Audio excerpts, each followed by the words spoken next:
My wife's sister got married and didn't invite me to her wedding. My sister doesn't like you. She thinks you're pathetic. My wife sighed. So I canceled her honeymoon payment, canceled her house mortgage, and cut off all contact with her. My name's Calvin Moore, and apparently, according to my wife of 14 years, I'm pathetic. Yeah, you heard that right. Pathetic. Not a little boring, or kind of lame, or even sometimes embarrassing at parties. Nope. Full-blown, unfiltered, soul-crushing pathetic. And you know what the real kicker is? She said it while buttering toast. Casually, like she was telling me we were out of milk or that it might rain later. Just another Thursday morning in the Moore household. Except this particular Thursday came with a side of emotional devastation served on our wedding china. Let me paint you a picture here. I'm sitting at our kitchen island, the one I picked out, by the way, because Renee said she didn't have time for furniture shopping, drinking my coffee and scrolling through my phone when I noticed something weird. My buddy Trent had texted me a screenshot of a wedding invitation. Not just any wedding invitation, mind you, but one for Renee's sister Claudia's upcoming nuptials. Big, fancy, embossed lettering, the whole 9 yards. Dude. Trent's message read, "Even I got invited to your sister-in-law's wedding. You going?" I stared at that message for a solid 30 seconds, my brain doing that thing where it tries to make sense of information that makes absolutely no sense. Trent got invited? Trent, who met Claudia exactly once at a barbecue 3 years ago where he accidentally called her Claudette the entire time. That Trent. So naturally, I turned to my wife, who was standing at the counter in her silk pajamas that cost more than my first car, meticulously spreading organic butter on gluten-free toast like she was performing surgery. "Hey, babe," I said, keeping my voice light and casual because I'm an adult and adults communicate, right? Trent just sent me a screenshot of Claudia's wedding invitation. I didn't know we got one. Where'd we put ours? Renee didn't even look up, didn't pause in her butter-spreading mission. Just said, "We didn't get one, Cal." Just like that. For words. Delivered with all the emotion of a GPS telling you to turn left. I laughed. Because obviously this was a joke, right? Some kind of weird Davenport family prank I wasn't in on yet. Wait, what? What do you mean we didn't get one? That's when she finally looked at me, and I swear to God, there was this little flicker of something in her eyes. Annoyance? Pity? I couldn't quite pin it down, but whatever it was, it made my stomach drop. "My sister doesn't like you, Cal," she said, taking a delicate bite of her toast. "She thinks you're pathetic." Then she picked up her coffee mug, the one that said, "But first, champagne," in gold cursive, and took a sip like she'd just commented on the weather forecast. Pathetic. The word just hung there in the air between us, taking up space like an uninvited guest. I felt it hit me square in the chest, and for a second, I couldn't breathe. Not because I'm some fragile flower who can't handle criticism, but because this was my wife. The woman I'd been married to for 14 years. The woman I'd supported through 3 failed business ventures, 2 spiritual awakenings, and 1 very expensive 6-month, finding herself, trip to Bali. And she just sat there, calmly eating toast, while casually dropping the news that her family thought I was pathetic and had apparently held a family vote to exclude me from a major life event. Let me give you some context here, because I'm not just some guy who showed up and married into this family yesterday. I'm 45 years old, a mechanical engineer with a damn good job at a firm that designs components for aerospace companies. I'm not curing cancer or anything, but I'm good at what I do, and I make solid money. When Renee and I got married, I thought I was pretty lucky. She was beautiful, charming, came from what I naively thought was a good family.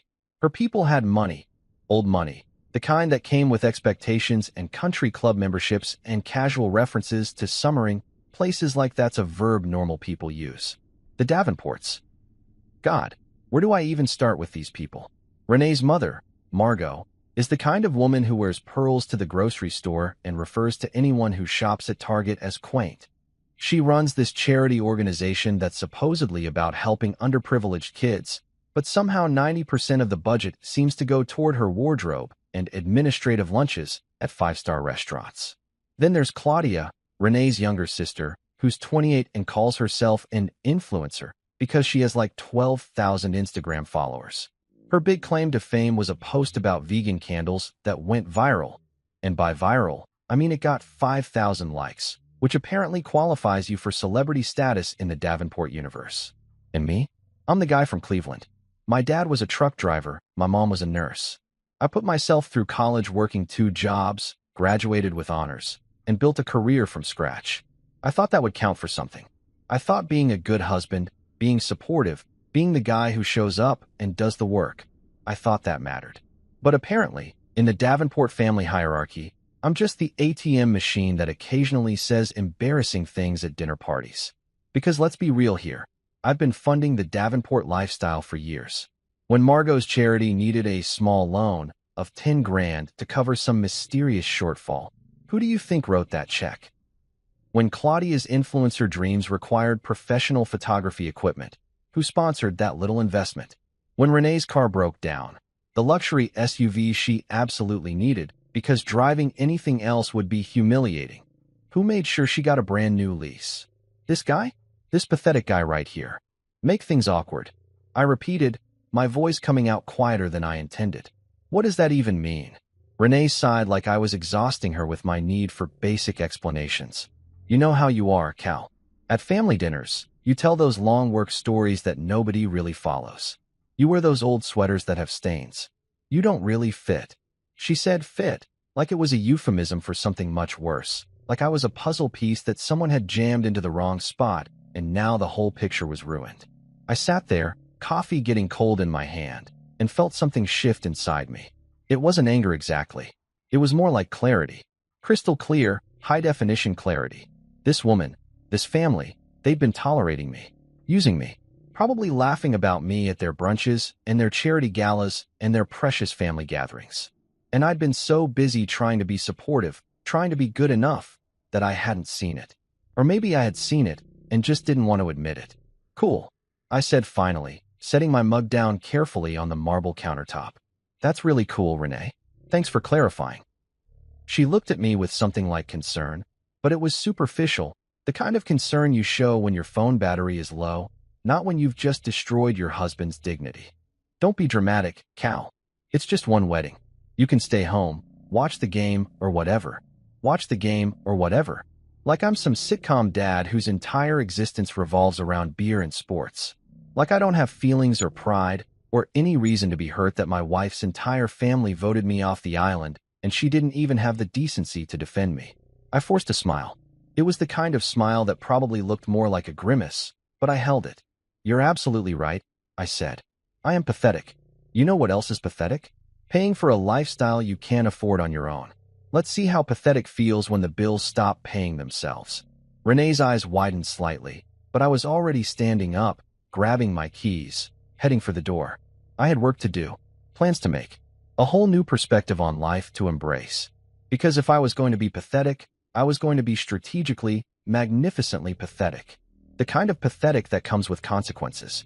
If you've never had the displeasure of dining with the Davenport family, let me tell you, you're missing out on a truly special form of psychological torture. These people could teach a masterclass in passive-aggressive wealth flexing and casual cruelty disguised as concern. Every single family dinner feels like I'm being auditioned for a role I'm never going to get, and the casting directors are already disappointed before I even open my mouth. Renee's mother, Margot Davenport, is what happens when you give a narcissist unlimited funds and a subscription to Vogue. The woman is 63 but looks 45 thanks to what I can only assume is a team of plastic surgeons working around the clock. She's got this thing where she touches her pearls whenever someone says something she considers beneath her, which is basically everything that comes out of my mouth. Last month at dinner, I mentioned that I'd fixed our garbage disposal myself, and she literally gasped and clutched her pearls like I'd just confessed to performing amateur surgery. You put your hands in the drain, Calvin? How very resourceful. The way she said resourceful made it sound like a disease you catch from not having enough money. Her charity, Margot's Mission for Youth, is supposedly dedicated to helping underprivileged children get access to education and opportunities. Noble cause, right? Except somehow, every single fundraiser seems to involve $1,000-a-plate dinners at country clubs, and Margot's administrative expenses include a new Chanel suit for every board meeting. When I once gently suggested that maybe more of the donated money should actually go to, the kids, Margot looked at me like I'd suggested she start shopping at Walmart. Calvin, darling, she said, patting my hand like I was a confused child. One must look successful to attract successful donors. It's called optics. Yeah, optics. That's what we're calling embezzlement these days. Then there's Claudia, the golden child, the baby of the family, the influencer extraordinaire. I've never met anyone more convinced of their own importance based on so little actual accomplishment. Don't get me wrong, the girl's beautiful. She's got the same striking features as Renee, the kind of looks that photograph well and open doors. But she's 28 years old and has never held what most people would consider a real job.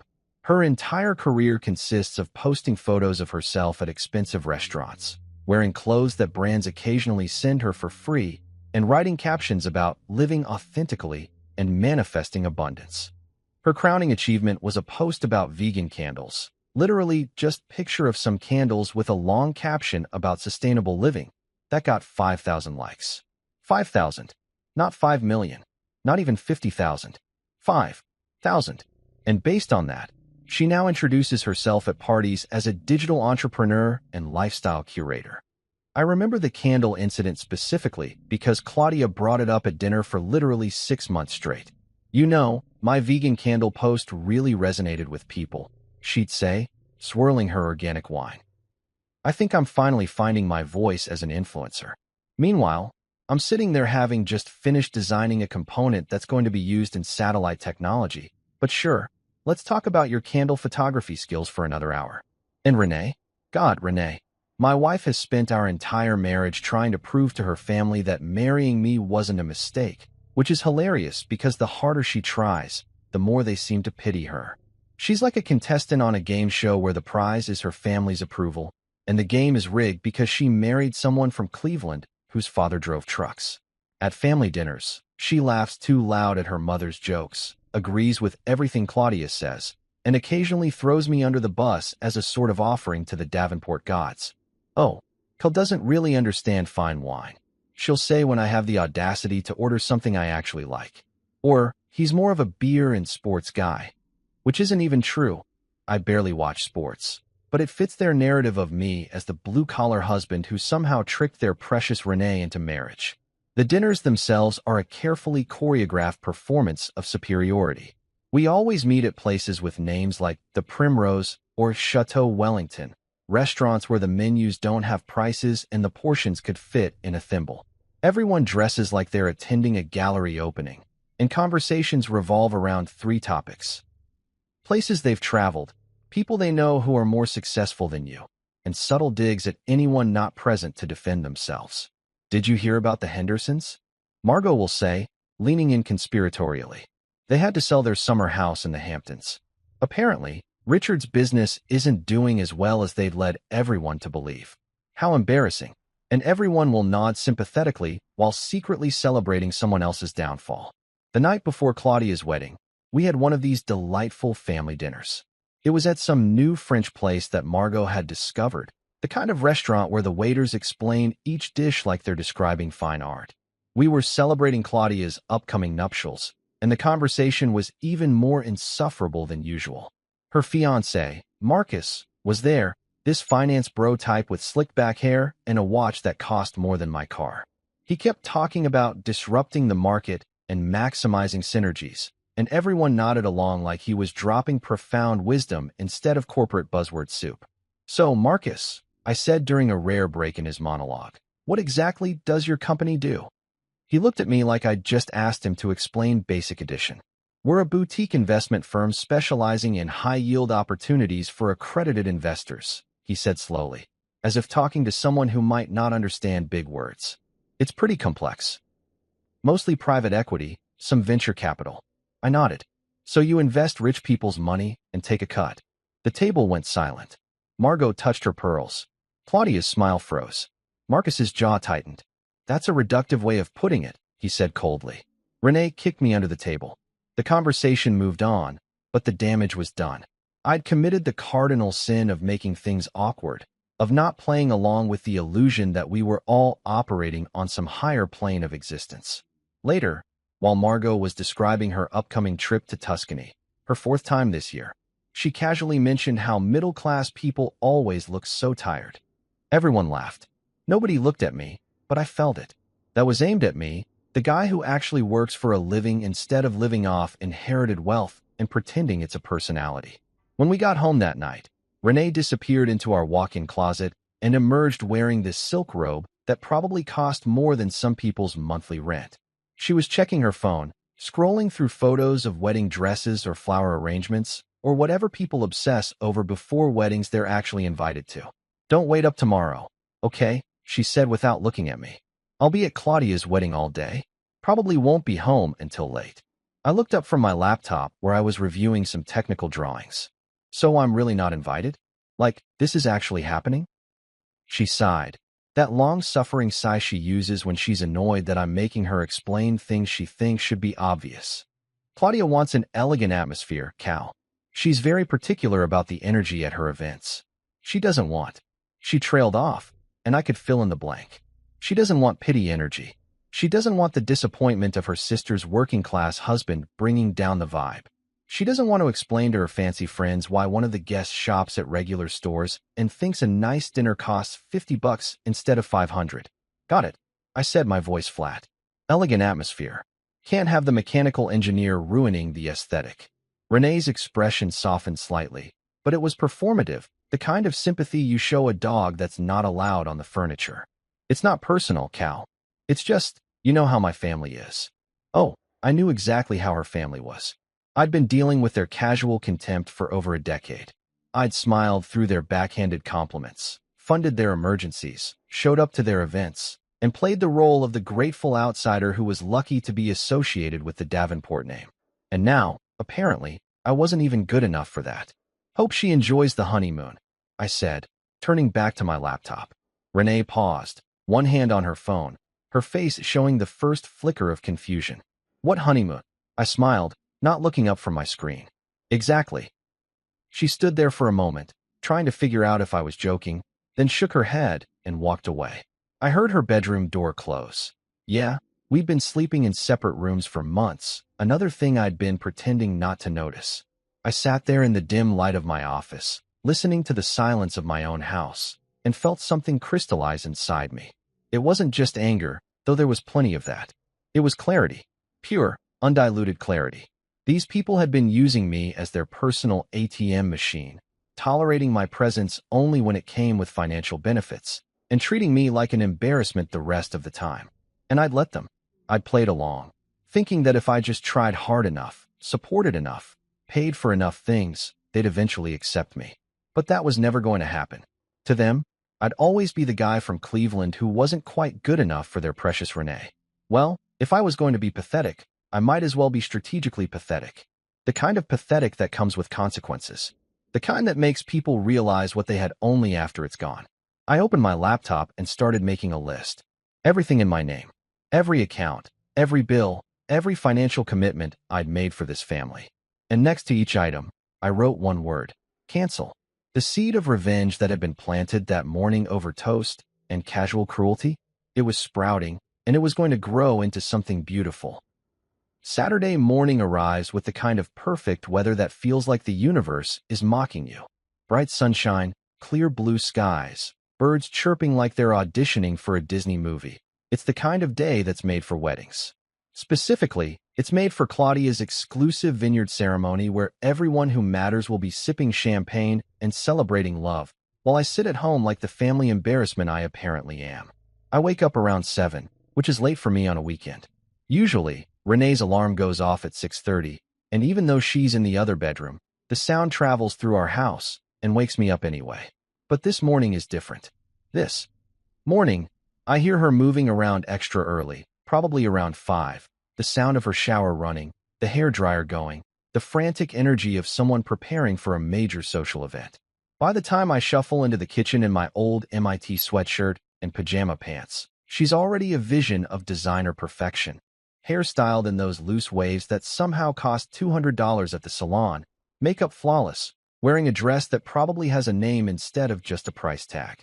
She's standing at the counter, checking her reflection in her phone camera, adjusting an earring. When she sees me, there's this flicker of something across her face. Guilt? Discomfort?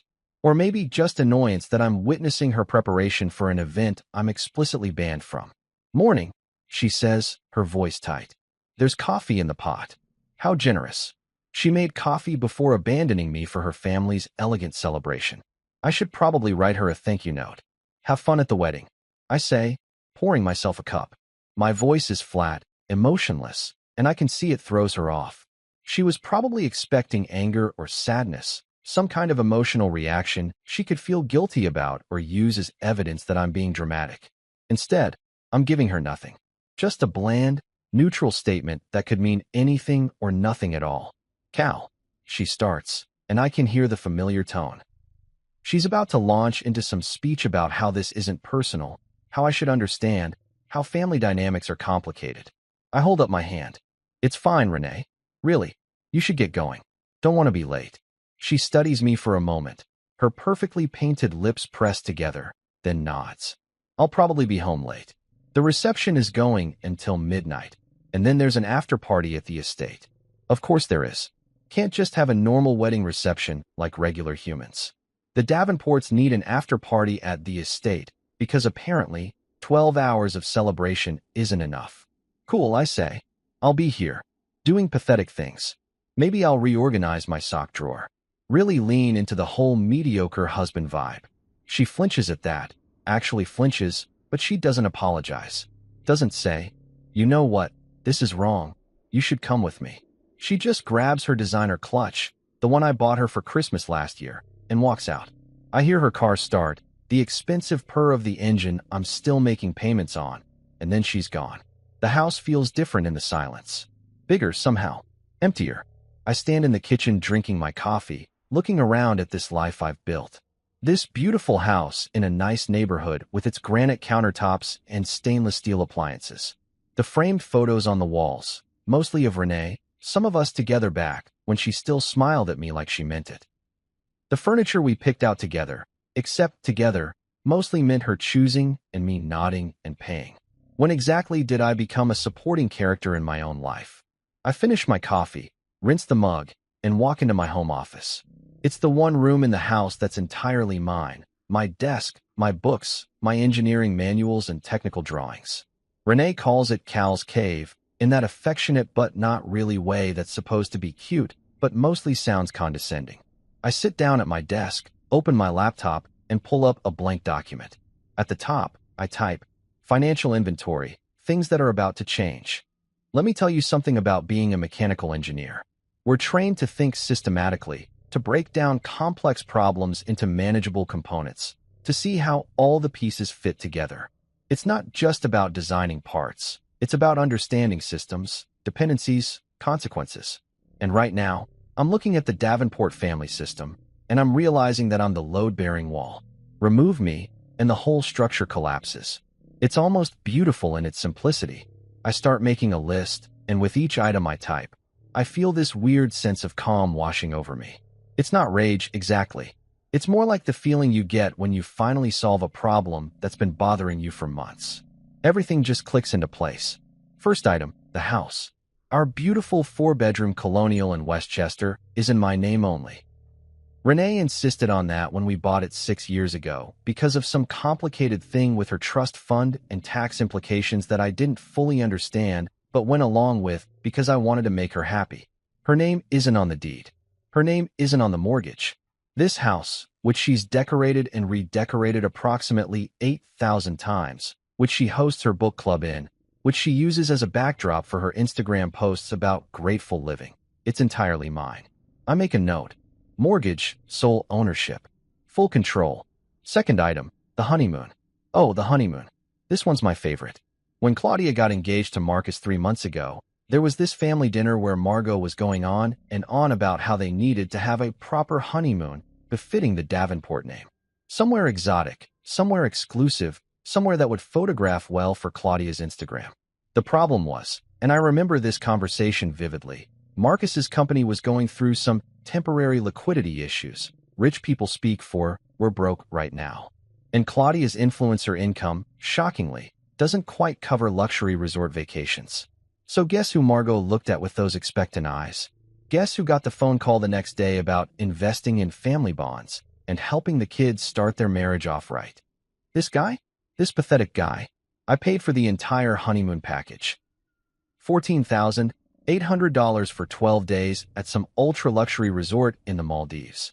Private villa, personal butler, couple spa treatments, the works. I put it on my credit card, and Margot promised she'd reimburse me eventually, which is code for, "This is a gift, but we're not going to call it that, because then we'd have to actually thank you." The reservation is in my name because, again, I'm the one who paid for it. I pull up the resort's website, find their contact information, and make a note. Maldives honeymoon. Cancellation deadline is 48 hours before check-in. They check in Monday. I glance at the calendar. Today is Saturday. I've got time. Third item, joint bank account. When Renee and I got married, we opened a joint checking account for household expenses. The plan was that we'd both contribute proportionally to our incomes. Except Renee's income from her part-time job at her mother's charity, a job that mostly consists of attending lunch meetings and posting on social media, amounts to maybe $20,000 a year. My engineering salary is substantially more than that. So over the years, the joint account has basically become my account that Renee has access to. I'm the only one who makes significant deposits, but she's got a debit card and uses it freely for everything from groceries to those spontaneous shopping trips that somehow always total more than $1,000. I log into our bank account and check the balance. $17,342, all from my paychecks. I open a new browser tab and start the process of opening a separate personal checking account. It takes about 15 minutes. Modern banking is remarkably efficient when you're planning financial revenge. Fourth item, her car. Renee drives a Mercedes GLE 350. It's leased, and guess whose name is on that lease? If you guessed the pathetic mechanical engineer, you'd be correct. The monthly payment is $850, and I've been making it automatically from my account for 3 years. I pull up the dealership's contact information and add it to my list. Fifth item, credit cards. We have 3 joint credit cards. I'm the primary account holder on all of them. Renee uses them like they're magical pieces of plastic that spontaneously generate money. I'm the one who pays the bills every month. Current combined balance across all 3 cards, $22,000. I feel my blood pressure rising just looking at the number. By the time I finish my list, it's almost 9 in the morning. The wedding ceremony starts at 11, which means right now, Renee is probably arriving at the vineyard, air-kissing her family members, helping Claudia with last-minute details, and absolutely not thinking about her pathetic husband sitting at home. That's fine. I'm not thinking about her either. I'm thinking about system failures and cascading consequences and how satisfying it's going to be to watch this whole house of cards collapse. I pick up my phone and call Trent. He answers on the second ring, his voice gravelly with sleep. "Dude, it's Saturday morning. This better be good." I lean back in my chair, feeling genuinely happy for the first time in days. "Oh, it's good. Remember how I told you about the wedding situation?" He laughs, suddenly more awake. "The one where her whole family banned you?" "Yeah, I remember. I'm still invited, by the way. Got my invitation right here on the fridge. It's embossed. Of course he's still going." Trent thinks the whole thing is hilarious and decided to attend just to report back on the drama. "Well," I say slowly, "I've decided to take your advice about not letting it go." There's a pause, and then Trent's voice comes back, filled with gleeful anticipation. "Oh man, what are you planning?" I look at my list, at all these carefully documented pieces of financial control, and smile. Let's just say I'm about to let go of a lot of things. Right into financial oblivion. Trent laughs so hard I have to hold the phone away from my ear. When he finally catches his breath, he says, "You're terrifying, man. Seriously terrifying. Pathetic, remember?" I correct him, still smiling.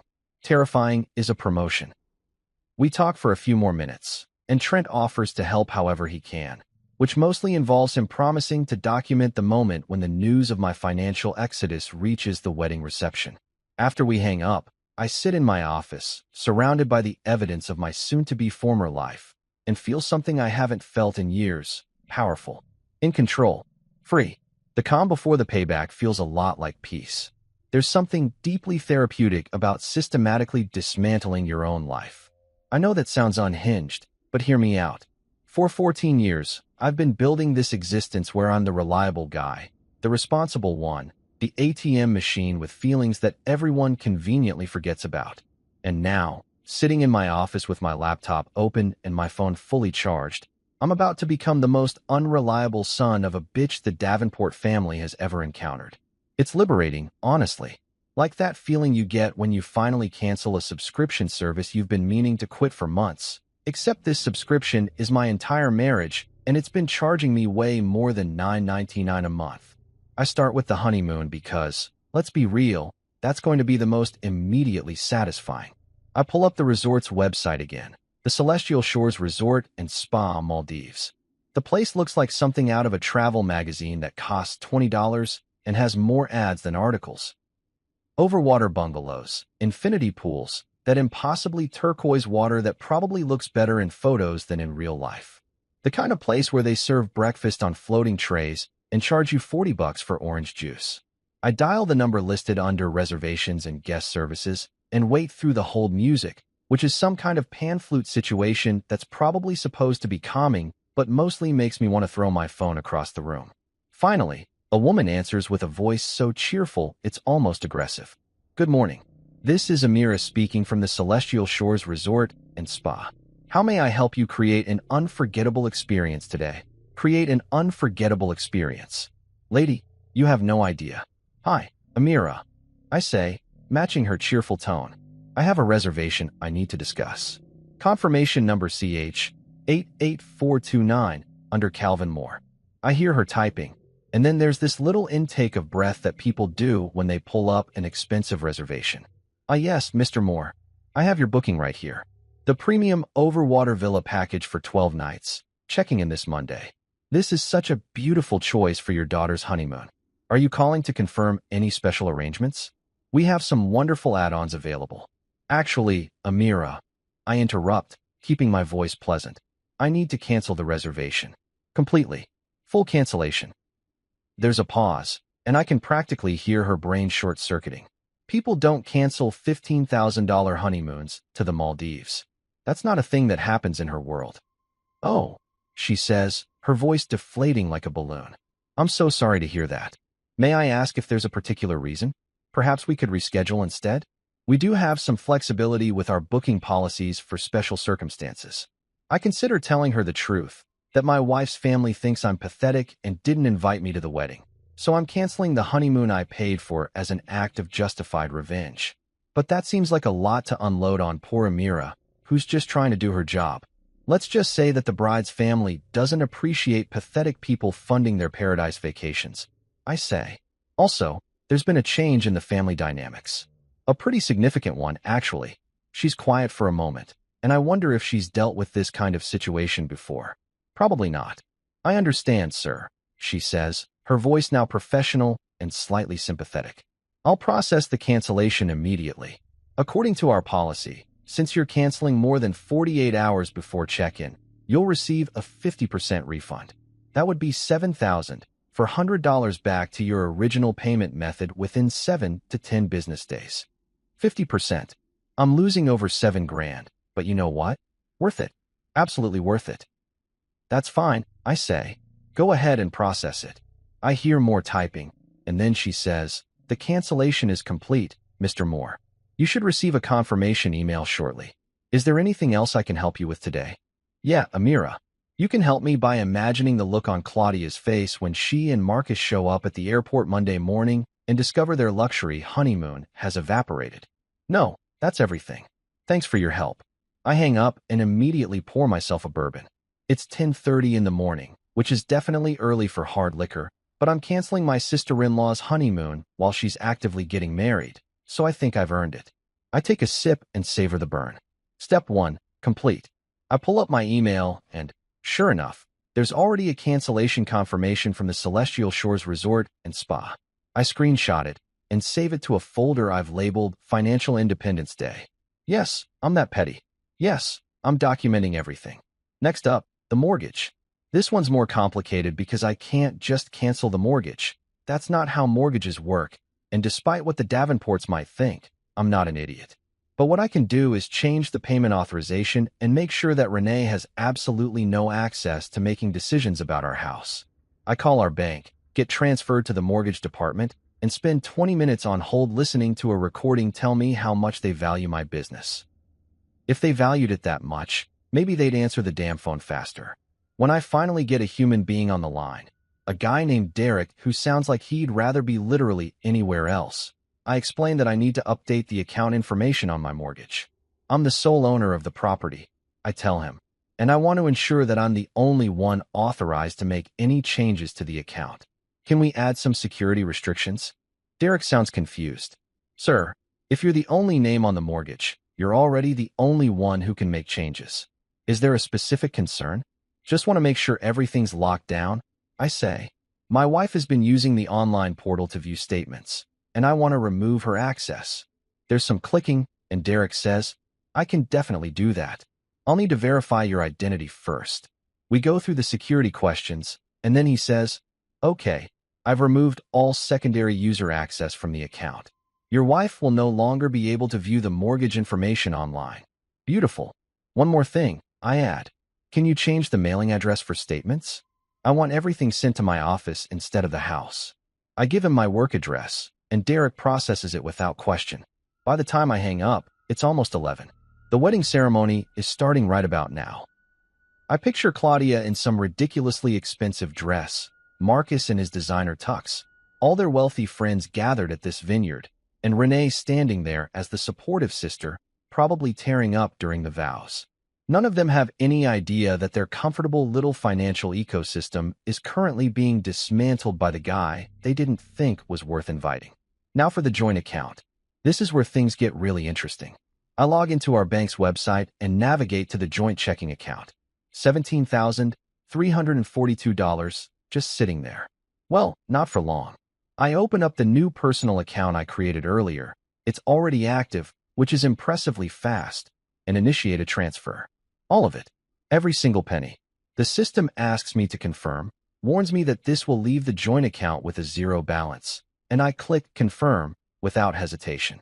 Transfer complete. The money disappears from the joint account and reappears in my personal account, which only I can access. It takes approximately 30 seconds, and just like that, Renee's unlimited shopping fund has ceased to exist. I lean back in my chair and take another sip of bourbon. This is going better than I expected, but I'm not done yet. Next on the list, her car. I pull up the Mercedes dealership's number and call them. After navigating their phone menu, press 1 for sales, press 2 for service, press 3 if you're about to repo a car from your soon-to-be ex-wife. I finally get through to someone in their leasing department. The guy's name is Brad, and he has that car salesman energy that's trying way too hard to be friendly. Mr. Moore, great to hear from you. How's the GLE treating your wife? Beautiful vehicle, isn't it? Brad sounds like he's reading from a script titled, How to Talk to Customers Like They're Your Best Friend. I cut through the pleasantries. Brad, I need to discuss the lease. I'm the primary leaseholder, and I'm considering terminating it early. What's that process look like? There's a pause, and I can hear Brad's smile faltering through the phone. Early terminations mean he doesn't get to upsell me on a new lease. Well, sir, we certainly hate to lose your business. May I ask why you're looking to terminate? Perhaps there's an issue with the vehicle we can address. No issue with the car, I say. Issue with the driver. Brad clearly doesn't know how to respond to that, so I continue. What are my options here? I want the car returned to you guys. Soon. More clicking, and Brad says, let me pull up your account. Okay, so you've got about 14 months left on the lease. If you terminate early, there's a termination fee, plus you'd be responsible for the remaining lease payments, although we can discuss some options. Or, he perks up here, sensing a sales opportunity. You could trade it in for a new lease, and we could roll everything into a new agreement. How much to just end it and return the car? I ask. Brad does some calculating. With the termination fee and remaining payments, you're looking at about $11,000. 11 grand to get Renee's Mercedes out of my life. I think about those monthly $850 payments I've been making for 3 years. I think about how she never once thanked me for the car, just complained when I suggested she might want to consider something less expensive. Here's what I want to do, I tell Brad. Schedule a pickup. I want you guys to come get the car. Monday morning, first thing. Brad sounds uncertain now. Sir, we need the keys, and typically the leaseholder brings the vehicle to us. I interrupt him. Brad, I'm the leaseholder. My name is on everything. The car is currently at my house. I'm authorizing you to pick it up Monday morning. I'll have the keys ready. Can you make that happen? There's a long pause, and then Brad says, "Let me check with my manager."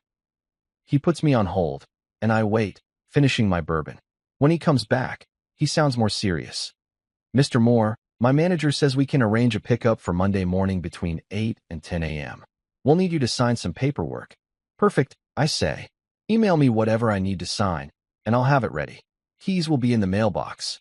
Renee usually sleeps until 9 on weekdays. By the time she wakes up Monday morning, her car will be gone. Vanished. Just like my willingness to fund her lifestyle. After I hang up with Brad, I check the time. It's almost noon. The wedding ceremony is probably wrapping up, and they're all moving into the reception. Cocktail hour, probably. Fancy appetizers that cost more per bite than most people spend on lunch. Everyone's happy, celebrating, completely oblivious. I stand up, stretch, and look around my office. For the first time in years, I feel like I'm actually in control of my own life. Not reacting, not accommodating, not bending over backward to make other people comfortable. Just making decisions. My decisions. About my money, my assets, my future. I pick up my phone and text Trent. Honeymoon canceled. Joint account emptied. Car being repoed Monday. How's the wedding? He responds immediately. "Dude, you're my hero. Wedding is boring. Everyone's fake smiling. Claudia's dress is ridiculous." Updates later. I smile and pour myself another bourbon. It's not even 1 p.m. yet, and I've already dismantled 3 major pillars of the Davenport family's comfortable existence. And the best part? They have no idea. Right now, they're all at that vineyard, toasting to love and happiness and new beginnings, completely unaware that their world is about to implode. Sometimes revenge isn't a dish best served cold. Sometimes it's best served while they're distracted, celebrating, too busy congratulating themselves to notice the foundations crumbling beneath them. I raise my glass to the empty room. To financial freedom, I say out loud. And to being gloriously, magnificently pathetic. The afternoon passes in this weird, suspended state of calm. I'm sitting in my house, drinking bourbon that's way too expensive to be day drinking, but not expensive enough to impress the Davenports, watching college football that I'm not really paying attention to, and waiting. Just waiting. Because I know what's coming. I know that at some point today, the reality of what I've done is going to hit them like a freight train made of declined credit cards and canceled reservations, and I want to be present for it. Not physically present, obviously. I'm not invited to their elegant celebration, but spiritually present. Emotionally available for the chaos. Around 3 in the afternoon, my phone buzzes. It's a text from Trent, and it just says, "Reception just started. Open bar. These people can drink." I text back, "How's the bride?" He responds with a photo, a sneaky shot from his table of Claudia and Marcus at the head table, both of them looking like they're posing for a magazine cover even while eating. She keeps checking her phone. Trent adds, "Probably making sure people are posting about her wedding." I laugh out loud. Of course she is. Can't just enjoy your own wedding. You have to make sure it's being properly documented and shared on social media. That's very on-brand for Claudia. I'm about to respond when my phone rings. Unknown number. I consider letting it go to voicemail, but something tells me to answer. "Hello." There's a pause, some background noise, music, chatter, the unmistakable sound of a party in full swing. Then Renee's voice, tight and strained, trying to sound casual, but failing completely. "Cal? Hey, weird question. Did you do something with our joint account?" My heart rate doesn't even increase. I'm that calm. I take a sip of my drink and say, "Define something." Her voice gets sharper. "I just tried to buy a drink at the bar. They're charging for the premium stuff, and my card declined. So I checked the app, and the account is at 0. 0, Cal. Where did the money go?" I let the question hang there for a second, really savoring the moment. This is it. This is the beginning of her understanding that pathetic has consequences. "I moved it," I say simply. "Moved it? What do you mean you moved it? Where?" She's trying to keep her voice down, but I can hear the panic creeping in.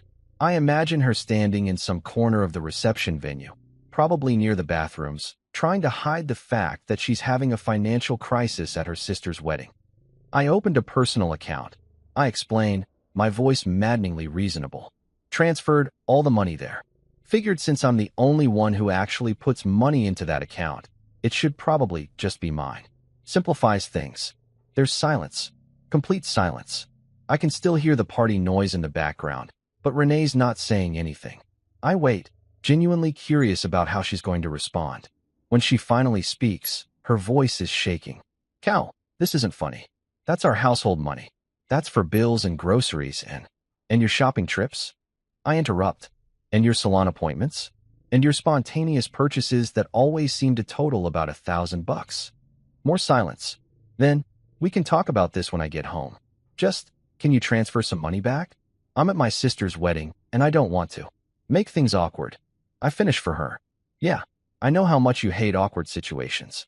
Like, say, having to explain to your family why your husband isn't at a major family event. I hear her take a sharp breath. That's what this is about.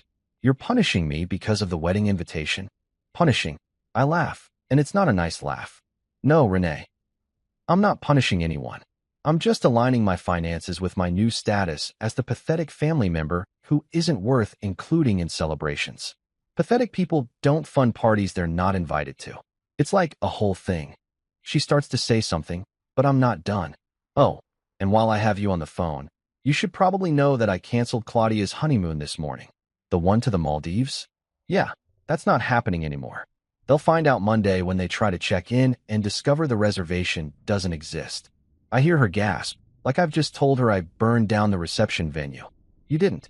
I absolutely did. I say cheerfully. Got a nice little refund, too. Well, half. But still, $7,000 back in my pocket. Might use it to take myself on a vacation. Somewhere elegant. Create the right atmosphere, you know? Now she's really panicking. I can hear it in her breathing, in the way she's struggling to form words. Cal, you can't. Claudia's going to. Oh my God, Mom is going to lose her mind. Why would you do this? Because I'm pathetic, remember? My voice is harder now, the bourbon-fueled good mood shifting into something colder. And pathetic people apparently don't deserve basic respect or inclusion. So why should I keep paying for your family's lifestyle?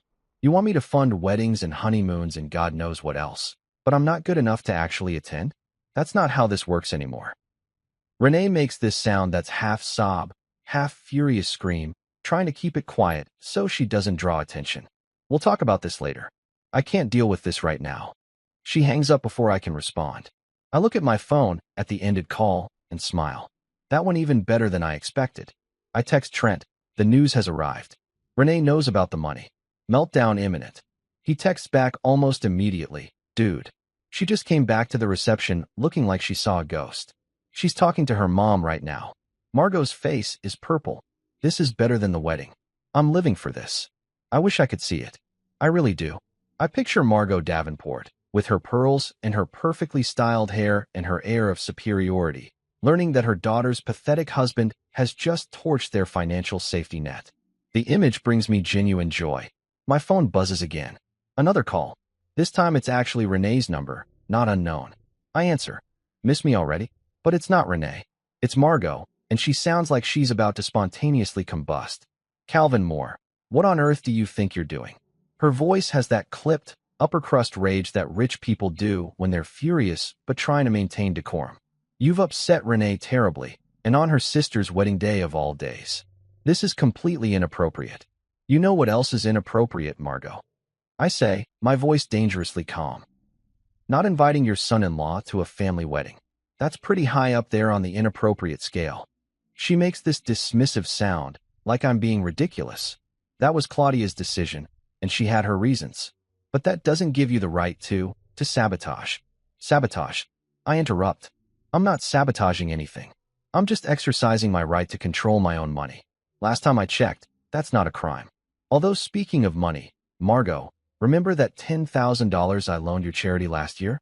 The one you were going to reimburse eventually? I'm going to need that back. Soon. I can practically hear her choking on her own indignation. That was a donation, Calvin. For underprivileged children. Funny, you called it a loan at the time. I say. And I've got the text messages to prove it. So either it's a loan that needs to be repaid, or it's a donation and you've been committing fraud. Which one would you like me to tell the IRS it is? Dead silence. I've got her and she knows it. You're being vindictive, she finally says, her voice icy. This isn't like you. You're right, I agree. The old me would have just taken the insult, smiled, and kept paying for everything. But that guy? He's gone. You're talking to the new Cal, and he's pathetic, remember? Pathetic enough to stop being your family's personal bank. Margot's voice gets quieter, more dangerous. You're going to regret this, Calvin. You're destroying your marriage over a petty grudge. I laugh, and I mean it. My marriage was already destroyed, Margot. You just didn't notice because I was still useful. But here's the thing about being pathetic. Once you've got nothing left to lose, you become really unpredictable. Sleep on that. I hang up before she can respond. My phone immediately starts ringing again, but I silence it. I've said what I needed to say. The rest is just noise. Over the next hour, my phone explodes. Texts, calls, voicemails. Renee calls 6 more times. Margot calls twice. I even get a call from a number I don't recognize that turns out to be Claudia, sobbing about her honeymoon, and how could I ruin her special day. I let them all go to voicemail. Every single one. I'm done explaining myself. Done justifying. Done being the reasonable one who absorbs everyone else's dysfunction and pays for the privilege. Around 5 p.m., I get a text from Trent with a photo. It's a shot of the reception, and you can see Renee and Margot in the background, huddled together, both of them on their phones looking stressed. Claudia is visible too, sitting at the head table with her face in her hands while Marcus rubs her back, looking confused. The caption reads, "The vibe has shifted. Half the family is in crisis mode." Margot just yelled at a waiter. "This wedding is a disaster, and I'm here for it." I text back, "Still haven't told them about the car yet. Saving that for Monday." He responds with 3 skull emojis and, "You're evil." I love it. My phone buzzes with another voicemail. I consider ignoring it, but curiosity gets the better of me. I put it on speaker and listen. It's Renee, and she's crying. Actually crying, not the manipulative tears she sometimes uses to get her way. Real, desperate crying. "Cal, please. Please just call me back. I don't understand what's happening. Why are you doing this? We can fix this. Whatever's wrong, we can fix it. Just, please, call me." I listen to the message and feel nothing. Not satisfaction, not guilt, not regret. Just nothing. That probably says something about the state of my marriage. But honestly, I think it said something about my marriage when my wife casually called me pathetic over breakfast and didn't invite me to her sister's wedding. I'm just catching up to reality. I pour myself another drink. I've lost count at this point, but I'm not driving anywhere, so who cares, and settle back into my chair. The football game is still on, but I'm not watching it. I'm thinking about Monday morning. About Renee waking up to find her car gone. About Claudia and Marcus arriving at the airport for a honeymoon that doesn't exist. About Margot trying to maintain her composure while her carefully constructed family image crumbles. My phone buzzes one more time. It's a text from Renee. "Calvin, why is my card declined? And why did the hotel say our honeymoon was canceled?" I look at the message for a long moment. Then I text back one single word, "Pathetic." Then I mute her number, silence my phone completely, and smile. Let them figure it out. Let them scramble. Let them feel what it's like when the foundation they've been standing on suddenly disappears. I've spent 14 years being the foundation, being the support system, being the guy who makes everything work while getting treated like an embarrassment. Not anymore. Now I'm just a pathetic guy who learned to stop caring what the Davenports think. And honestly, it feels amazing. The first thing I notice when I wake up Sunday morning is the silence. Not just regular quiet, but the kind of profound silence that comes from having your phone completely muted and your life temporarily free from other people's chaos. No notifications buzzing. No emergency calls about declined credit cards. No desperate voicemails from people who suddenly care about my existence now that my wallet isn't available. Just pure, beautiful, uninterrupted peace. I lie in bed for a while, staring at the ceiling, and realize this is the first time in maybe a decade that I've woken up without some kind of anxiety gnawing at my stomach. No dreading the next family dinner where I'll be subtly insulted. No worrying about what financial emergency is going to hit my bank account next. No wondering if today's the day Renee finally notices I'm a human being with feelings. Just nothing. Empty, calm nothing. It's glorious. My dog Benny, a 3-year-old golden retriever I rescued 2 years ago over Renee's objections because dogs are so much work, Cal, is lying at the foot of my bed, and when he sees I'm awake, his tail starts thumping against the comforter. This is pure, uncomplicated affection. Benny doesn't care that I'm pathetic. He doesn't judge me for shopping at Target or wearing sweatshirts with stains. He's just happy I exist. I should have been taking relationship advice from my dog this whole time. Morning, buddy, I say, scratching behind his ears. Want to go for a walk? His tail thumps harder, and we both get up. I throw on running shorts and an old engineering conference t-shirt, clip Benny's leash on, and we head out into the neighborhood. It's a beautiful morning. Cool air, clear sky, the kind of October day that makes you understand why people write poems about fall. We walk for about an hour, and I don't think about Renee or her family even once. I think about absolutely nothing, and it's therapeutic in a way that my actual therapist would probably approve of. When we get back home, I make myself a real breakfast. Not the grab-and-go protein bar situation I usually do on weekends when Renee's rushing us to some family obligation. I make scrambled eggs with cheese, bacon, toast, coffee from the expensive beans I bought myself last month. I sit at the kitchen table.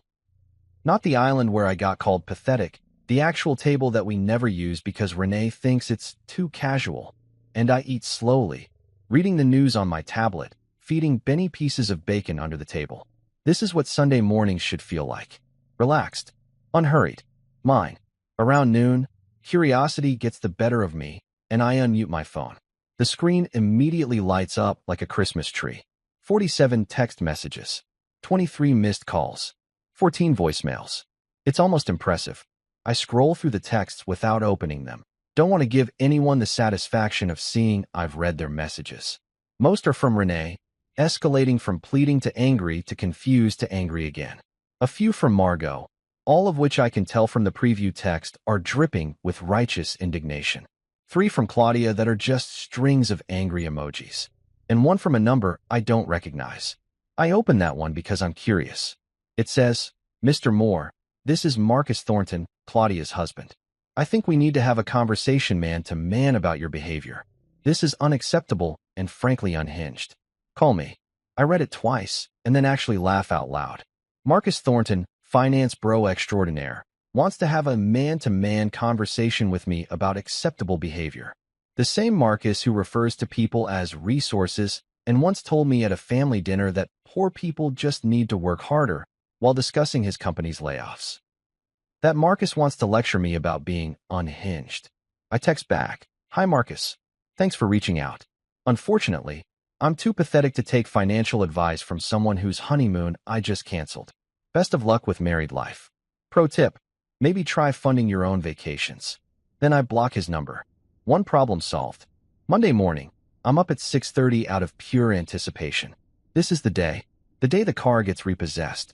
The day Claudia and Marcus show up at the airport for their non-existent honeymoon. The day everything I set in motion crashes into their lives like a meteor made of consequences. I make coffee, feed Benny, and position myself in my office where I have a clear view of the driveway. Renee still hasn't come home. She texted me Saturday night, saying she was staying at her mother's house, which is fine by me. More peaceful that way. At 8:15, right on schedule, a flatbed tow truck pulls up in front of our house. A guy in a dealership uniform gets out, checks his clipboard, and walks up to the mailbox where I've left the keys exactly as promised. He opens the Mercedes with the fob, does a quick walk around with his phone to document the car's condition, and then loads it onto the flatbed with the efficiency of someone who does this all day, every day. The whole operation takes maybe 10 minutes. I watch from my window, sipping my coffee, feeling like I'm watching the world's most satisfying home improvement show. The truck drives away, and I take a photo of my empty driveway. I text it to Renee with the caption, just FYI, the Mercedes is gone. Lease terminated. You'll need to find alternate transportation. Then I silence my phone again before she can respond. I don't need to see her reaction. I can imagine it perfectly well. At work Monday, something interesting happens. I'm actually good at my job. Like, really good. When I'm not distracted by family drama or worrying about what financial crisis is going to ambush me next, I'm a damn competent mechanical engineer. I finish a design proposal that's been sitting on my desk for 2 weeks. I collaborate with my team on a new project. I even crack jokes during our morning meeting, and people laugh. Real laughs, not polite acknowledgement laughs. My coworker Rachel notices. She's a structural engineer, late 30s, divorced, perpetually caffeinated, and one of the few people at work I actually consider a friend. During lunch, she sits down across from me in the break room and says, Okay, what happened to you? I look up from my sandwich. What do you mean?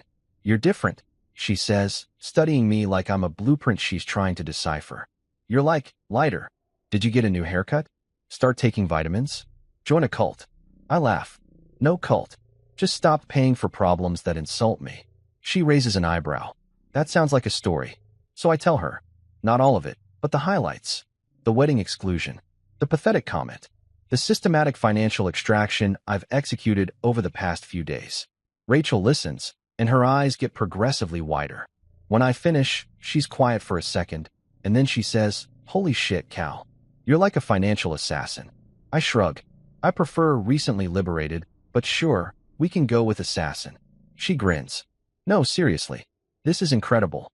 I mean, it's also kind of terrifying, but mostly incredible. Your wife called you pathetic and didn't invite you to a family wedding. So you just dismantled their entire financial structure? That's some Count of Monte Cristo level revenge. Is it revenge if I'm just taking back what's mine? I ask. Rachel considers this. Philosophically, probably still revenge. But justified revenge. The best kind. She leans back in her chair. So what happens now? Are you getting divorced? It's a fair question. One I've been avoiding thinking about too hard. Probably, I say. I mean, I don't see how we come back from this. Even if I wanted to, which I don't. She's never going to forgive me for embarrassing her family. Good, Rachel says firmly. You deserve better than someone who thinks you're an embarrassment. You're smart, successful, funny when you're not stressed out of your mind. Any woman would be lucky to have you. I feel my face getting warm. Thanks, Ratch. She waves her hand dismissively. I'm not hitting on you. Well, maybe a little. But mostly I'm just saying you should recognize your own worth. Stop letting people treat you like you're lucky they tolerate you. The rest of the day passes quickly, and when I get home that evening, I notice something. The house feels different.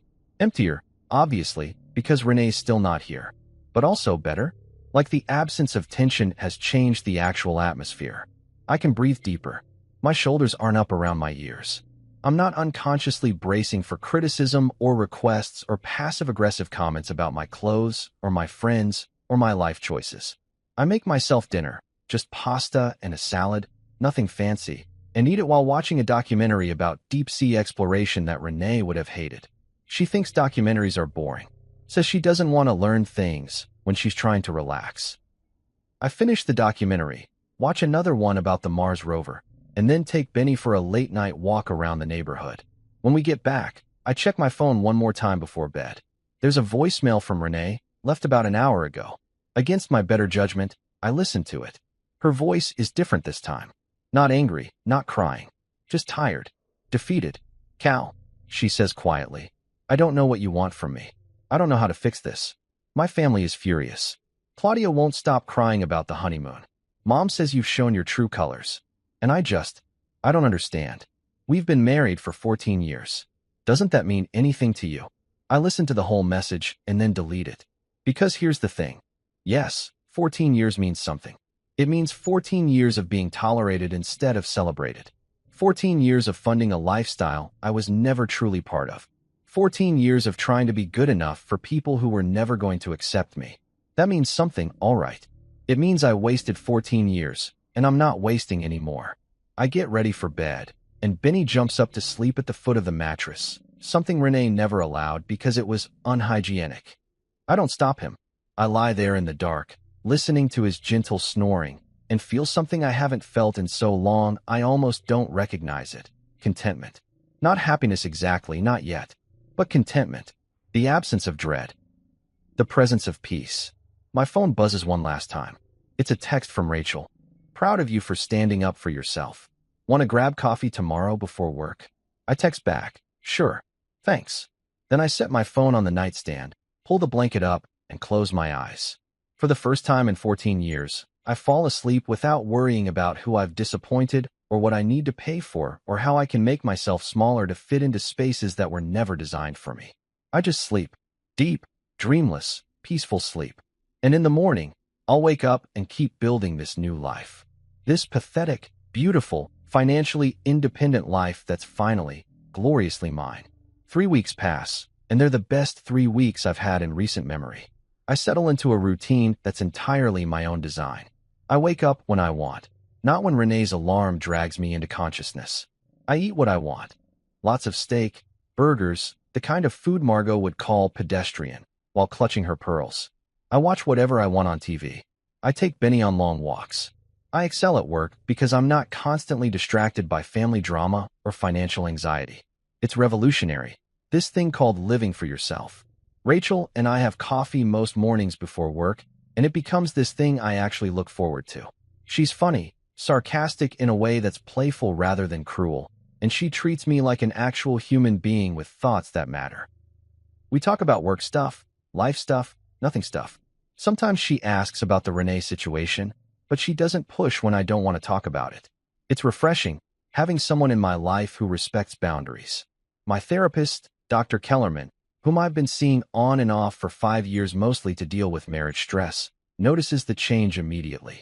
At our next session, a Tuesday afternoon appointment I actually remember to attend because I'm not scrambling to handle some Davenport emergency. He leans back in his chair and studies me with that analytical look therapists do. "Calvin," he says slowly, "you seem different. Lighter somehow. What's changed?" I tell him everything. The wedding exclusion, the pathetic comment, the systematic financial dismantling, the 3 weeks of blissful silence. I expect him to do that therapist thing where they gently suggest that maybe my response was disproportionate, that we should explore healthier coping mechanisms, that revenge isn't the answer. Instead, Dr. Kellerman nods thoughtfully and says, "How do you feel about what you did?" Honestly, I lean back. I feel liberated. Like I've been carrying this massive weight for years and I finally just put it down. He nods again. "That's significant, Calvin. In all the years we've been working together, I've watched you contort yourself trying to meet impossible standards set by people who fundamentally don't value you. You've been in survival mode, constantly trying to prevent the next crisis, anticipate the next criticism. That's exhausting. So you don't think I'm having some kind of breakdown?" I ask, half joking. Dr. Kellerman actually smiles. "I think you're having a breakthrough. There's a difference. A breakdown is when you lose your sense of self. A breakthrough is when you find it." He pauses. "Though I will say, moving forward, we should work on establishing boundaries in healthier ways. Maybe with slightly less financial scorched earth tactics." "Noted," I say, grinning. "Next time someone calls me pathetic, I'll just use my words." He laughs. "Baby steps, Calvin. Baby steps." I leave therapy feeling validated in a way I didn't know I needed. Even the professional whose job is to keep me mentally stable thinks the Davenports had it coming. That's got to count for something. The peaceful bubble bursts on a Thursday evening, exactly 3 weeks and 2 days after the wedding. I'm at home, just finishing dinner. Chicken stir-fry that I actually cooked myself because I've been watching cooking videos on YouTube and discovering that I'm not half bad in the kitchen when I'm not stressed, when there's a knock at the door. Not the doorbell. A knock. Aggressive, insistent knocking that sounds like someone's trying to punch through the wood. Benny barks, his tail wagging because he's a terrible guard dog who thinks everyone who approaches our house is a potential friend. I look through the peephole and feel my stomach drop. It's Renee, and she looks like she's been through a war. Her hair, usually perfectly styled, is pulled back in a messy ponytail.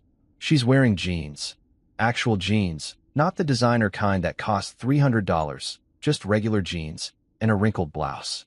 No makeup, or at least not the full face she usually wears. She looks exhausted and desperate and absolutely furious. I consider not opening the door. I've got every right to ignore her. This is my house, my sanctuary, my pathetic little kingdom. But curiosity wins out. I want to see this. I want to hear what she has to say after 3 weeks of radio silence on my end. I open the door, but don't invite her in. Just stand there in the doorway, Benny pushing his nose past my legs to greet her. "Cal," she says, and her voice cracks immediately. "We need to talk." "Do we?" I ask, keeping my tone neutral, because I feel like we covered everything pretty thoroughly 3 weeks ago. "You think I'm pathetic, your family doesn't like me, I'm not worth inviting to weddings. What else is there to discuss?" Her face crumples, and she starts crying. Not the pretty, delicate tears she used to use when she wanted something. Real, ugly crying with mascara running and her nose getting red. "Cal, please. Please. You destroyed everything. Everything." I lean against the doorframe, arms crossed. "I destroyed everything?"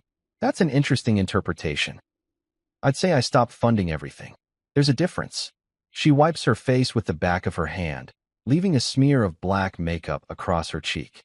Claudia is furious. She and Marcus had to cancel their entire honeymoon. They showed up at the airport, and there was nothing. No reservation, no villa, nothing. Do you know how humiliating that was? They had to tell everyone they decided to postpone the trip. Sounds awkward, I say flatly. I hate awkward situations. Oh wait, that's what you said about me. That I make things awkward. Renee takes a shaky breath. My car is gone, Cal.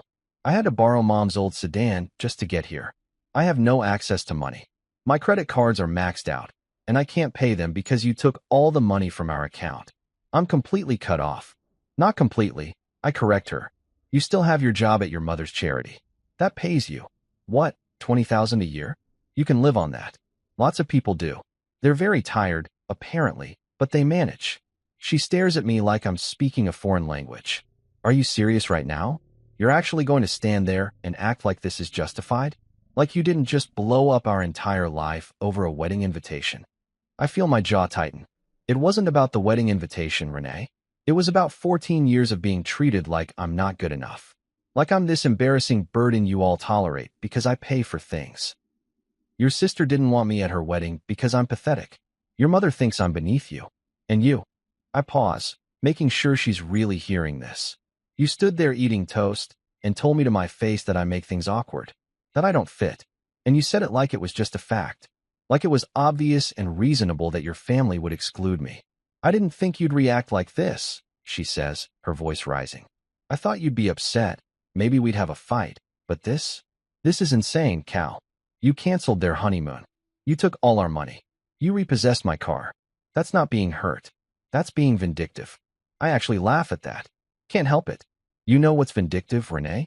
Spending 14 years of someone's life, letting them pay for everything, support your entire family financially, and then casually informing them they're not worth basic respect or inclusion. That's vindictive. What I did was just practical. I removed myself from a situation where I wasn't valued. She steps closer, and I can see the desperation in her eyes now.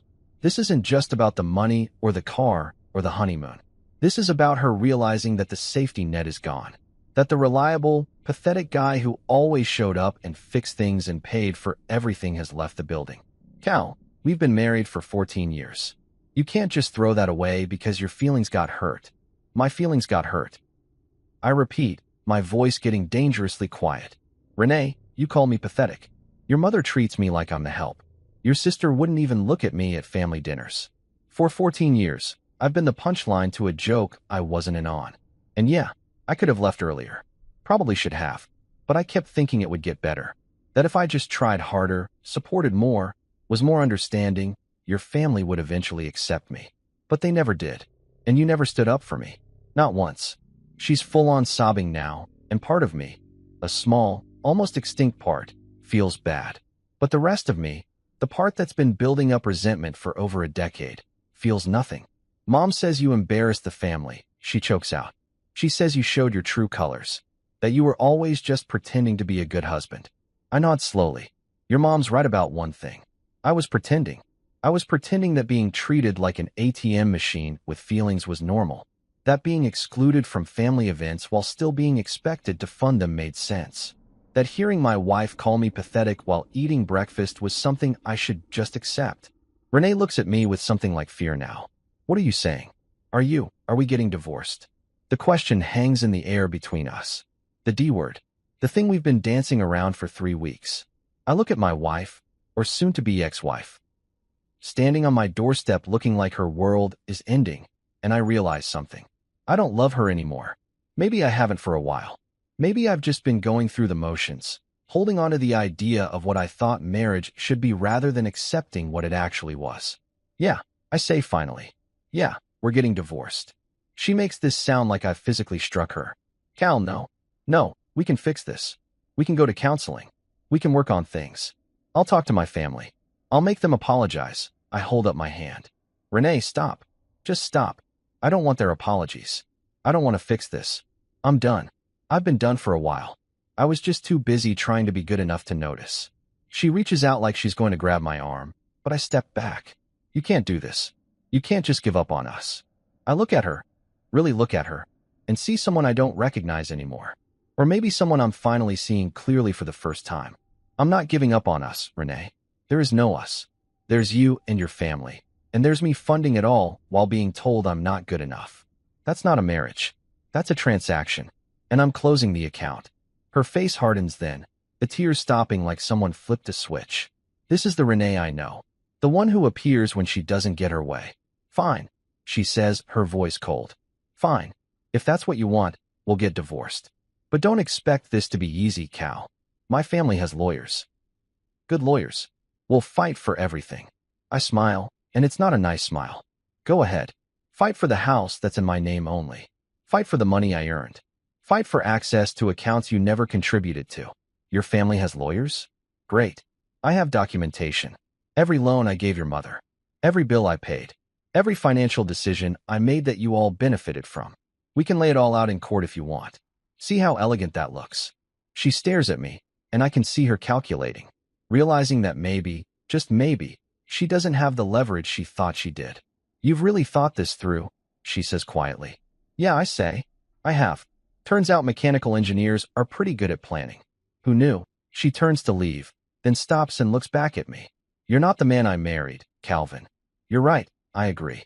The man you married was too scared to stand up for himself. Too desperate for approval. Too pathetic to realize he deserved better. But that guy's gone. You and your family made sure of that. She walks away without another word, gets into Margot's old sedan, and drives off. I close the door, lean against it, and exhale a breath I didn't know I was holding. Benny looks up at me, tail wagging, completely unbothered by the drama. I scratch his ears and say, just you and me now, buddy. And you know what? I think we're going to be just fine. The thing about blowing up your life is that people don't just accept it and move on. They try to negotiate. They try to manipulate. They launch what I've come to think of as the apology tour, a desperate, last-ditch effort to restore the status quo by pretending they've suddenly seen the error of their ways. It's transparent as hell, but it's also kind of fascinating to watch from the outside now that I'm no longer emotionally invested in the outcome. The tour starts exactly 4 days after Renee's doorstep meltdown.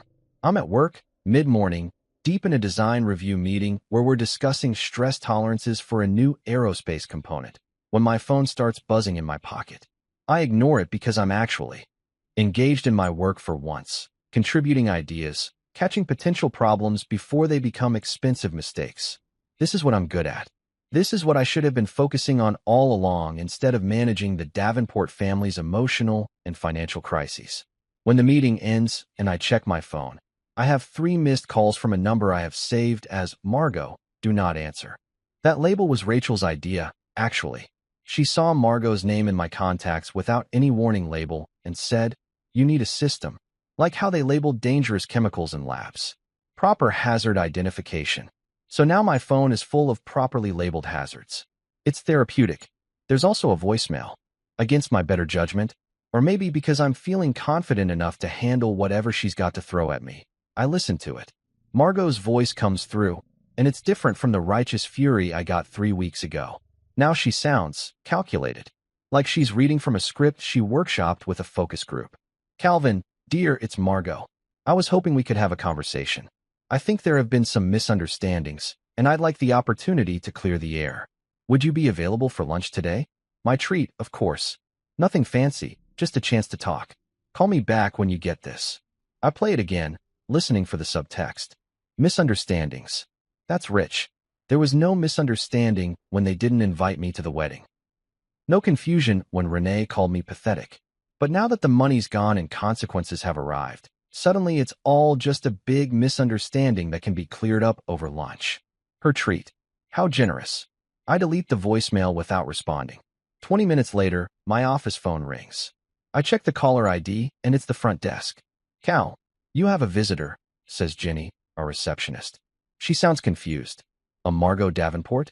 She says she's your mother-in-law and that it's urgent. Of course she does. When I don't respond to the phone, she just shows up at my workplace. Because boundaries are for other people, not the Davenport family. I consider telling Jenny to send her away, but honestly, I'm curious. I want to see this performance in person. Send her to the conference room. I say, I'll be there in 5 minutes. I take my time, let her wait a bit, because petty is my new operating mode, and I'm leaning into it. When I finally walk into the conference room, Margot is standing by the window looking out at our parking lot like she's contemplating the view from a penthouse instead of a mid-level office building in an industrial park. She turns when I enter, and she's in full Margot mode. Designer suit, pearls, perfectly styled hair. But I can see the cracks. Her makeup is a little heavier than usual, probably covering stress-induced skin issues. Her smile is tight, forced. "Calvin," she says warmly, like we're old friends meeting for brunch. "Thank you for seeing me. I know you're busy." I don't sit down, don't offer her a seat, just stand there with my arms crossed. "You have 5 minutes, Margot. I've got actual work to do." Her smile falters for just a second, then snaps back into place. Of course. I'll be brief. "Calvin, I've been doing a lot of reflecting these past few weeks, and I realize that perhaps our family hasn't always shown you the appreciation you deserve." I almost laugh. "Perhaps," she continues, ignoring my interruption. "The situation with Claudia's wedding. I understand now that excluding you may have seemed hurtful. That wasn't our intention. Claudia was under a lot of stress with the planning, and she wanted a very specific atmosphere." I hold up my hand. "Stop. Just stop. You came all the way to my office to give me the 'it wasn't personal' speech? To tell me that not inviting me to a family wedding was just about atmosphere? Margot, I've known you for 14 years. I know exactly how your family operates. This isn't a misunderstanding. This is you realizing that the guy you've been using as a personal bank finally closed his accounts." Her expression hardens for a moment. There's the real Margot, but she reins it in. "That's not fair, Calvin. We've never used you. Your family." I actually do laugh at that. Family? Family doesn't get excluded from weddings. Family doesn't get called pathetic over breakfast. Family doesn't get treated like an embarrassment while simultaneously being expected to fund everyone's lifestyle. She shifts tactics, her voice getting softer, more concerned. "Calvin, dear, we never meant to hurt you. Truly. And if we did, I'm sorry. I'm genuinely sorry. Can't we move past this? You and Renee have been married for so long. Surely that's worth fighting for." "You're not sorry, Margot," I say flatly. "You're sorry you lost access to my money. There's a difference." She opens her mouth to protest, but I keep going. "You know what would have happened if I was still useful to you? If I still had that joint account full of cash and was still paying for everyone's emergencies? We wouldn't be having this conversation. You wouldn't be at my office doing this apology tour. You'd still be making jokes about middle-class people looking tired and expecting me to smile and take it." Her mask slips completely now. I can see the calculation in her eyes, the frustration that her usual tactics aren't working. "What do you want, Calvin? What will it take for you to stop this vendetta?" I lean against the conference table. "I don't want anything from you, Margot. That's the part you're not getting. I don't want your apology. I don't want to reconcile.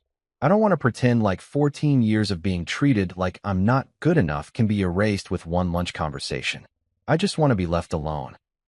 She stares at me for a long moment, and I can see her recalibrating. When she speaks again, her voice has lost all pretense of warmth. "You're making a mistake, Calvin. Divorce is expensive, messy. You'll lose half of everything." I smile. "I'm a mechanical engineer, Margot. I understand how things break under stress. And I've done the math. Half of everything is still more than what I'd have if I stayed married to your daughter and kept funding your family's lifestyle. I'll take my chances." She leaves without another word, her heels clicking sharply against the floor, and I feel nothing. No guilt, no regret, no last-minute doubt. Just a mild satisfaction that I finally told Margot Davenport exactly what I think of her and her family's bullshit. Rachel catches me in the hallway afterward. "Was that really your mother-in-law? Jenny said she looked like she was about to murder someone when she left." I grin. Former mother-in-law. And yeah, that was Margot. She wanted to apologize for the misunderstandings. Did she actually apologize? Rachel asks. Sort of, I say. In that way where you apologize for someone else's feelings rather than your own actions. Rachel rolls her eyes. Classic non-apology. What did you say? I shrug. I told her I did the math, and I'm keeping my money. She bursts out laughing. God, I love the new you. The old you probably would have forgiven them and written a check. She's not wrong. The apology tour continues over the next week. Claudia texts me, after I unblock her number out of morbid curiosity. with a message that's clearly been drafted and redacted multiple times. Uncle Cal, I've been thinking a lot about everything that happened. I'm sorry if you felt excluded from my wedding. That wasn't my intention. I was just trying to keep things small and intimate. I hope we can move past this. Family is important. Also, about the honeymoon situation. Is there any way we could work something out? Marcus and I saved up some money, but not enough for the Maldives. Maybe you could reconsider? For family. I read it 3 times, marveling at the audacity. She starts with, I'm sorry if you felt excluded, another classic non-apology, then immediately pivots to asking if I'll reinstate the honeymoon funding. For family. The family that excluded me. I screenshot it and send it to Rachel with the caption, the lion, the witch, and the audacity of this bitch. She responds with crying laughing emojis. I text Claudia back, Hi Claudia. I appreciate you reaching out. To clarify, I didn't feel excluded. I was actually excluded. You made a deliberate choice not to invite me to your wedding because your mother thought I was pathetic. That's not a feeling. That's a fact. As for the honeymoon, I'm sure you and Marcus can figure something out. Maybe try the Poconos? I hear they're lovely this time of year. Much more affordable. Best wishes. Then I block her number again. The next attempt comes from an unexpected source. Marcus himself. He calls from yet another new number. These people must think I'm stupid, and I answer because I'm actually curious what the finance bro has to say. Calvin, he starts, and his voice has that forced casualness that men use when they're trying to have a reasonable conversation. I think we got off on the wrong foot. Man to man, I think you and I can work this out without all the drama. Work what out? I ask. There's nothing to work out, Marcus. You married into a family that treated me like garbage. I removed myself from the situation, and now you're all dealing with the consequences. That's pretty straightforward. He clears his throat. Look, I get that you're upset, but canceling our honeymoon? That was a nuclear option, don't you think? Claudia was devastated. She cried for days. And I wait for him to continue. And I think you should make it right. We could set up a payment plan if money's tight for you right now. I actually laugh out loud at that. Money's not tight, Marcus. I just don't want to spend it on people who think I'm not good enough to attend their wedding. Here's a crazy thought. Maybe you should have planned a honeymoon you could actually afford instead of expecting someone you barely know to fund it. There's a long pause. Then Marcus's voice gets colder, more aggressive. You know what, Calvin? You're acting like a child. A petulant, vindictive child. Claudia's family has been nothing but welcoming to you. I interrupt him. Stop. Just stop right there. You've been in this family for what, 6 months? You have no idea what you're talking about. They weren't welcoming. They were tolerant. There's a difference. And they were only tolerant because I paid for things. Now that I've stopped, suddenly I'm the problem. Fine, he snaps. Be that way. But don't expect anyone to feel sorry for you when you end up alone and miserable. I smile even though he can't see it. Marcus, I'm already alone. And you know what? I'm the least miserable I've been in 14 years. But hey, good luck with your marriage. Pro tip, maybe learn to fund your own lifestyle before you lecture other people about maturity. I hang up before he can respond. That evening, I'm home with Benny, making dinner and actually enjoying the quiet, when my phone buzzes with one final message. It's from Renee. My lawyer says we should try mediation before filing. Can we please just talk? I don't want this to get ugly. I stare at the message for a long time. Then I type back. It's already ugly, Renee. It's been ugly for years. I was just too pathetic to notice. I file for separation on a Tuesday morning, and it feels like the first honest thing I've done in years. My lawyer, a sharp woman named Patricia who Rachel recommended, looks over my documentation and actually whistles. You've got everything, she says, impressed. House in your name, accounts in your name, documentation of every financial contribution. This should be straightforward. How straightforward? I ask. Very. Unless she wants to fight for things she has no legal claim to, which will just cost her money she apparently doesn't have. I sign the papers, and Patricia files them that afternoon. It's done. Officially over. I text Renee, separation papers filed. You'll be served tomorrow. I'm sorry it came to this, but I'm not sorry I'm leaving. She doesn't respond. 2 weeks later, I move into a smaller loft downtown. It's modern, minimalist, all windows and exposed brick. I decorate it with plants, vintage vinyl records, and 0 photos of the Davenports. Benny loves it, especially the dog park nearby. Rachel helps me move, and afterward, We order pizza and sit on my new couch. 6 months pass, and I'm thriving. Got promoted to senior engineer, adopted a second dog, a rescue mutt named Charlie who Benny adores, and took that Maldives trip myself. Solo vacation, and it was perfect. Trent keeps me updated on the Davenport implosion. Claudia's marriage lasted 4 months before Marcus discovered she was completely broke and bailed. Margot's charity folded after a financial audit raised questions about her administrative expenses. Renee sold her jewelry collection to cover bills and moved back in with her mother. Meanwhile, Rachel and I have been seeing each other. Nothing serious yet, just dating, but she makes me laugh and treats me like I matter. It's refreshing. I'm at the Celestial Shores now, sitting at the resort bar with an overpriced cocktail, watching the sunset over that impossibly turquoise water. The bartender asks, "Celebrating something special, sir?" Yeah, I grin. Freedom. And being gloriously, beautifully pathetic. Before I left, I sent Renee one final text. "Don't worry, babe. You finally got what you wanted. Life without me footing the bill." I raise my glass, toast to my own peace, and laugh. Victory never tasted so sweet.